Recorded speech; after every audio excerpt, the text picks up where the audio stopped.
Angkringan rahmat dan gelapnya pesugihan Gunung Kelam. Di sebuah desa kecil di lereng Jawa Timur, hiduplah seorang lelaki bernama Rahmat. Ia adalah pedagang angkringan, warung kecil yang setiap malam membuka tikar, menyalakan lampu minyak, lalu menjajakan nasi kucing, sate usus, dan wedang jahe kepada para pengunjung. Namun Rahmat tidak puas dengan kehidupan sederhana itu. Ia sering memandangi rumah-rumah megah di kota ketika mengantar anaknya sekolah, dan hatinya dipenuhi iri. Aku juga ingin kaya. Aku tak mau hidup begini selamanya. Begitu keluhnya setiap malam. Suatu hari, seorang pelanggan misterius datang. Lelaki itu mengenakan sorban lusuh, tetapi matanya tajam bagai pisau. Ia hanya memesan segelas wedang jahe, lalu berkata pelan, "Kalau kau ingin kaya, datanglah ke Gunung Kelam malam Jumat Kliwon. Di sana ada jalan cepat untuk orang yang berani." Rahmat tersentak. Gunung Kelam terkenal angker. Banyak cerita tentang makhluk halus dan siluman penunggu hutan. Tapi keinginan Rahmat menutupi ketakutannya. Malam Jumat Kliwon ia berangkat diam-diam, membawa sedikit bunga, dupa, dan uang receh, seperti petunjuk lelaki itu. Angin malam dingin menggigit kulit, kabut turun tebal, dan hutan mengeluarkan suara-suara aneh. Riak langkah, desis lembut seperti sesuatu mengintai. Di puncak gunung, Rahmat menyalakan dupa. Tiba-tiba tanah bergetar perlahan, dan dari kegelapan muncul siluet besar. Wujudnya seperti kera raksasa berwarna hitam, bermata merah menyala, tubuhnya diselimuti bulu kasar yang berkilat diterpa cahaya rembulan. "Kau datang mencari kekayaan." Suara makhluk itu bergema, berat, dan terdistorsi. "Aku memberi, tapi ada harga yang harus dibayar." Rahmat gemetar, tetapi ambisinya menelan ketakutan. "Aku sanggup, apapun syaratnya." Siluman kera itu tertawa, suaranya mengguntur seperti badai. "Kekayaan untukmu, tapi ingat, tiap berkah menuntut tumbal." Rahmat menyetujui tanpa bertanya lebih jauh. Ia terlalu dibutakan keinginan.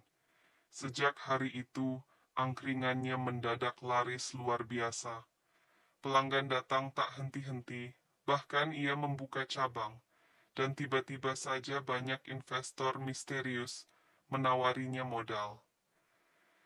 Dalam waktu 2 tahun, ia memiliki rumah besar, mobil, dan uang berlimpah. Namun di balik kemewahan itu, sesuatu berubah. Putrinya yang pertama, Nisa, tiba-tiba meninggal setelah mengalami demam tinggi dan mengigau melihat kera besar mengintai dari langit-langit.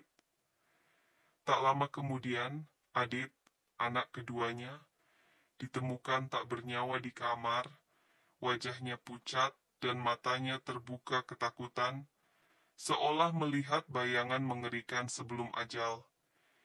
Istrinya, Sari, menjadi depresi, sering berteriak tengah malam, memohon agar Rahmat berhenti.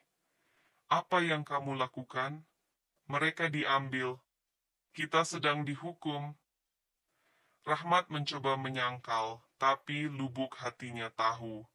Inilah harga pesugihan. Hingga suatu malam, Sari ditemukan meninggal dalam posisi sujud di pojokan kamar, tubuhnya kaku dan mata terbuka menatap kosong.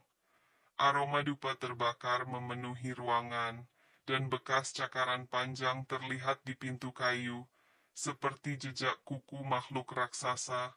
Rahmat jatuh berlutut, hatinya hancur.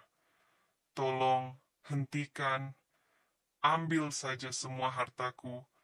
Ia menjerit pada kegelapan, tapi jawaban yang datang hanya tawa bergema dari sudut-sudut rumah. Kekayaannya mulai lenyap, bisnisnya bangkrut, rumah dijual murah, orang-orang menjauh seolah ada aura kelam yang mengikutinya. Sampai akhirnya, pada malam Jumat Kliwon berikutnya, Rahmat merangkak kembali ke Gunung Kelam dengan tubuh rapuh dan hati penuh penyesalan. Ia berdiri di tempat ia pertama kali memanggil makhluk itu. Ambil nyawaku, tapi kembalikan keluargaku. Kabut menebal. Siluman kera kembali muncul, kali ini lebih besar, matanya memancarkan api kemarahan dan kepuasan. Ini bukan soal memaksa, ini janji. Kau yang datang, kau yang memilih. Kini saatnya kau lunasi hutang. Rahmat berteriak, berusaha lari, tapi tanah retak di bawah kakinya. Jeritan terakhirnya menggema di antara pepohonan. Di desa, orang-orang hanya mendengar kabar bahwa Rahmat hilang tanpa jejak. Beberapa pendaki mengaku mendengar suara tangis di hutan Gunung Kelam. Bahkan ada yang melihat sosok lelaki berpakaian lusuh, membawa teko angkringan, wajahnya pucat, mata kosong, berjalan tanpa arah sambil berbisik, "Aku hanya ingin kaya,